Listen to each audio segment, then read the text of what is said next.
Hi, welcome to Chapter 5. In this chapter, we're talking about imperial reforms and colonial protest. In Chapter 4, we talked about how very strong the bond was between the British and the colonists. So now we're going to look at the things that start drawing them apart, things that start breaking that bond. So at the end of this chapter, you'll be able to identify several acts that made the colonists begin to think about protest, and you'll be able to identify key players in these events. One of the first laws that came down from England that really started to draw a wedge between the colonist and the mother country was the Stamp Act. Now, when we talk about the Stamp Act, we're not talking about postage stamps as such, not the kind that you go to the post office and buy and stick on a letter to mail. We're talking more about like a watermark kind of thing. And basically, anything printed on paper required some sort of stamp. It could be a watermark, like I said. It could be sort of like a notary punch, that little embossing kind of thing. So the reason that the Stamp Act came about was obviously to raise money. The average English taxpayer paid 26 shillings per year in taxes. So the colonists were only paying anywhere from half to 1.5 shillings per year in taxes. So it wasn't that the colonists were being taxed so much more. They felt like they didn't have representation in the decision to charge the Stamp Act tax. The Sugar Act of 1764 just wasn't enough to raise money. So the Stamp Act of 1765 required that anything printed on paper have this revenue stamp. And there were penalties for not having the stamp on your paper goods. Most of the time it was a trial without jury and the judge would fine you. So no such thing at this point as a jury of your peers for violating the Stamp Act. This really made the colonists mad, and they began these violent protests against the Stamp Act because it seemed to control who could afford free speech. Remember, at this time, when we say newspaper, we're not talking about the kind of newspaper you see today. We're talking about something more like what you might think of as a newsletter, a pamphlet sometimes even, where people would print their opinions and they would send them out to people. So if you couldn't afford the watermark for that, then you couldn't afford to have free speech, which is what really starts making the colonists mad. But Parliament declined to give them a hearing about their concerns, and they passed the Stamp Act anyway. Again, this was more about taxation without representation than the cost, because the colonists were actually paying a very low amount of taxes. So the Stamp Act Congress asked for British repeal, which leads to the Declaration of Rights and Grievances. But other than just taxation without representation, there were some other problems that the Stamp Act caused. It really kind of brought awareness to the colonists. So they still considered themselves British, but they felt like they'd been denied their basic British rights because they didn't have representation for this tax decision. The colonists actually had no direct representation in Parliament. It showed that the British government, saw the colonists as dependent and not equal, which really starts to make the colonists mad. After all, they're the ones who've taken a lot of chances.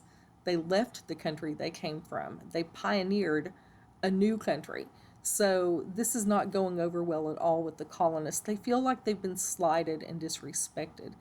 This draws the colonists together. This is how the colonists then begin to bond against Great Britain. Remember, Chapter 4 was all about how they bonded together with Great Britain. Chapter 5 is where we start learning about what starts breaking that bond. The Sons of Liberty was a group that developed, and they led resistance against many of these acts. The Stamp Act was one of those. They were pretty violent, too. We'll talk a little more about the Sons and Daughters of Liberty as the semester goes on, but in this particular case, they actually targeted Andrew Oliver, who was the Massachusetts distributor of stamps. And now they didn't stone and hang him, but they did stone and hang an effigy, which is basically like a voodoo doll. So it was meant to represent him. They stoned it, hung it, beheaded it, and burned it. I mean, stoning and hanging is not bad enough, so they're going to behead it and burn it too. They totally wrecked his house. And then their next victim was Lieutenant Governor Hutchinson, who was barricaded into his house. They looted it, they burned it, and this violence led all appointed stamp collectors to quit. So they didn't get the Stamp Act appealed or repealed, I'm sorry, in Parliament, but they did at least get the stamp collectors to quit. So the Sons of Liberty were very violent, as we just heard. The Daughters of Liberty struck another way. They hit the mother country where it hurt by hitting their pocketbooks, by boycotting British goods. So these women get together, they make their own tea, they make their own cloth, and they turn it into social events. They have spinning bees to make fabric, and they even have contests for that sort of thing. It actually gives women a role in political dissent. It also gave them a voice. Now, they couldn't vote, but they could have a voice, and they could have input in the politics of it all. There were actually Sons and Daughters of Liberty chapters in every colony at this point. So the daughters are the ones who declared the boycotts, the sons enforced them. So the Daughters of Liberty are saying, we're not going to buy British goods, we're going to make them ourselves. And they worked really hard to do that. And if any of the Sons of Liberty caught someone buying British goods, they inflicted fear in those people so that they would stop. So officially, they condemned violence, but they didn't have protesters arrested. So that's how the Daughters of Liberty did not condemn or officially condemned violence, but the Sons of Liberty were there to back them up in very violent ways. So I love talking about the Quartering Act of 1765 because there are some misconceptions about it, but also because John Mulaney made jokes about it on Saturday Night Live recently. So I will be sharing a link to that for you to watch, and I'll tell you how to get to that part so you don't have to listen to the whole thing. But anyway, the Quartering Act of 1765 was enacted by England just because it was so costly to house English troops in the colonies. Now, we've talked in the past about the French and Indian Wars, just for one war, not to mention the wars that the colonists got involved in with the Native Americans. But just the French and Indian War, for example, Great Britain sent troops into the United States, or what becomes the United States, into the colonies to help protect this land. And it was expensive to do. And so all it required, all the Quartering Act of 1765 required, was for colony governments to provide British soldiers with room and board and food. That's it. Just please feed our people and give them a place to rest. So they're not saying invite them into your home. You give up the master bedroom suite so that these soldiers can have it. Nothing like that. It was just feed these soldiers and give them a place to rest because they are there to protect you. It's part of the reason that bond was so strong between the colonist and the mother country. Some colonies went as far as to build barracks for them. They built large areas to house soldiers. Some local inns housed them. Some slept in stables. Some stayed in taverns, and some stayed in wineries. Some of them stayed in empty houses. And when I say outhouses, I'm not talking about like what we think of as a country outhouse, but an outhouse like a shed, a storage building. They slept in barns, anywhere that there was some free space. It was never the intent to boot the colonists out of their home. That was not the practice, nor was it the intent. Again, the colonists had no representation in this decision, and because of that, New York refused to sign it. So Parliament made the New York Restraining Act, which said New York could not sign any additional law until they complied with the Quartering Act. So there are some problems with the Quartering Act of 1765. First of all, the colonists are angry because they did not have a voice in the decision. There was no representation in Parliament to represent the voice and the wishes of the colonists. The other problem is that the soldiers are staying in public places. Remember, they stayed wherever they could. Sometimes that meant sleeping in a winery or in a tavern or in a church building. So we have all of these soldiers who are very publicly seen. And because they're publicly seen and because the colonists are mad about having to house and feed them, there becomes a conflict between these people. So fights break out between the soldiers and the colonists. And that leads to the Boston Massacre of 1770, when 5 rock-throwing colonists were killed by British soldiers. And at that moment, then, we start to see the colonists develop a lack of trust for the redcoats, the British Army. So, back in Britain, while the colonists and the soldiers are fighting in the colonies, Grenville, whose whole idea of this Stamp Act was to begin with, was proving to be really unpopular, even back in England. And it was starting to have an impact on King George III's public acceptance rate. So he fired Grenville. The British merchants wanted all of these acts repealed because it was having an impact. Remember, the Sons and Daughters of Liberty, the Daughters of Liberty were boycotting British goods, and the Sons of Liberty were enforcing those boycotts. It was really hurting the British merchants. So the British support for the colonists was really kind of split. Some supported the colonists, and some thought that they were really making things bad for the mother country. So a new prime minister, Rockingham, got Parliament to repeal the Stamp Act.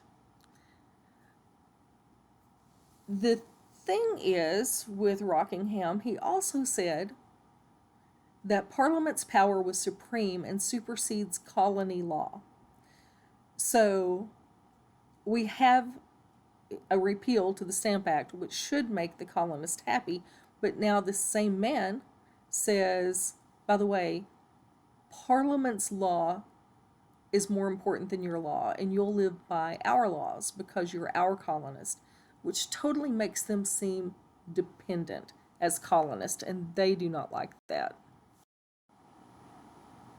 So with all that conflict, Rockingham was actually only prime minister for a year, and the aristocrats in Great Britain really were afraid their taxes were going to start rising through the roof, and they didn't want that. They didn't want their taxes to raise just because the colonists were boycotting their products.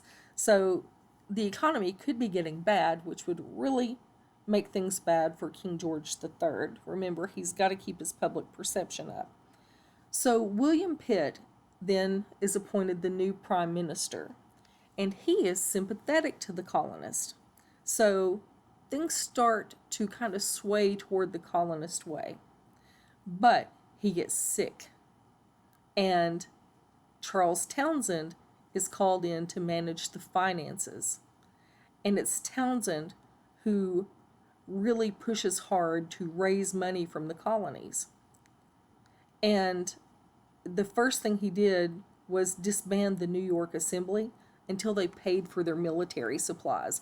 Remember, again, Great Britain had been sending soldiers and supplies over to fight anytime the colonists needed them.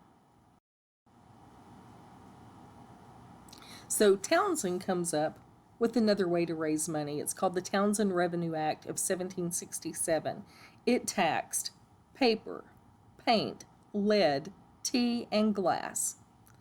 All of those things had to be imported because the colonies did not manufacture them. They were technically external taxes paid by everyone. The Indemnity Act of 1767 exempted tea from the British East India Company from taxation that was imported to Great Britain, but when it was exported to the colonists had to pay the tax.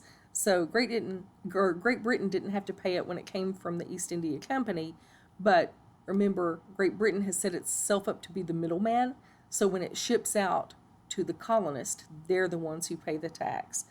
This very much gave preferential treatment to the British government and created a monopoly, which further makes the colonists really not trust Parliament. And the Customs Act of 1767 created an American Board of Customs to enforce all these laws. So the Townsend Revenue Act leads to a movement back at the colonies. It's called the non-importation movement. Think of it as a big shop local campaign, because that's really what it was.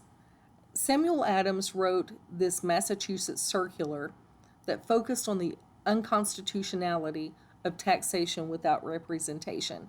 And so they really encouraged boycotting British goods. This newsletter that Sam Adams wrote was very humble. He wasn't trying to stir up conflict. He actually wanted to restore the bond, he wanted to restore the rights of the colonists, not become independent. So even though they're angry, even though the colonists are angry with the British government, they're still not wanting out. They just want to be recognized. They want to be accepted as British. Remember, it's very important to these people, this British culture, British customs, and all of that stuff that we talked about in Chapter 4. So they are not trying to be their own country. They're trying to just have representation in the country that they identify with. The Sons of Liberty were not supported by everyone. There were loyalists among the colonists who wanted peaceful protest. The Sons of Liberty used propaganda to gain support for protests. You know, when we talk about the beginnings of U.S. history, the Tea Party often comes up. The Boston Tea Party. That was a result of the Tea Act of 1773. Some people believed that it was a response to the burning of a British ship that happened the year before, but it was not. So, what happened? Samuel Adams, Joseph Warren, and James Otis were the Boston Committee of Correspondence, which was an overwatch group of the British government. And they knew that the East India Company was on the verge of bankruptcy. It was on the verge of bankruptcy because the colonists had been smuggling in Dutch tea. Remember, they have this act that says they can't get tea anywhere except from the British, but they're smuggling in Dutch tea. So, when the British ship with tea comes in, they dump all the tea into the harbor, which, you know, when you think about it, you're thinking, wow, it's just tea. But at the time, that was a highly sought consumer good. They dumped about $1 million worth of tea, if we're talking about it in today's money. So it was a big deal, and it caused a huge financial burden for the East India Company. So there were consequences that the colonists had to pay for their involvement in this Boston Tea Party that ruined $1 million worth in today's money of tea. First of all, the punishment included the port of Boston shut down until Massachusetts repaid that company for its debt. The Massachusetts government was placed under royal rule. They allowed the governor to move trials out of Massachusetts into royal court, so there's no more, trial by your local peers. And the Quartering Act, which did the Quartering Act, which had been rather loosely defined, now spread across all the colonies and allowed for troops to be actually housed in occupied buildings. So in many cases, soldiers were living in the homes with the colonists, which was exactly what they didn't want to begin with. So you can see it's a struggle. It's a struggle for control a struggle for recognition, basically, and the colonists wanting to maintain their relationship with Great Britain. That wraps up Chapter 5 and some of the imperial acts that had an impact on the American colonies.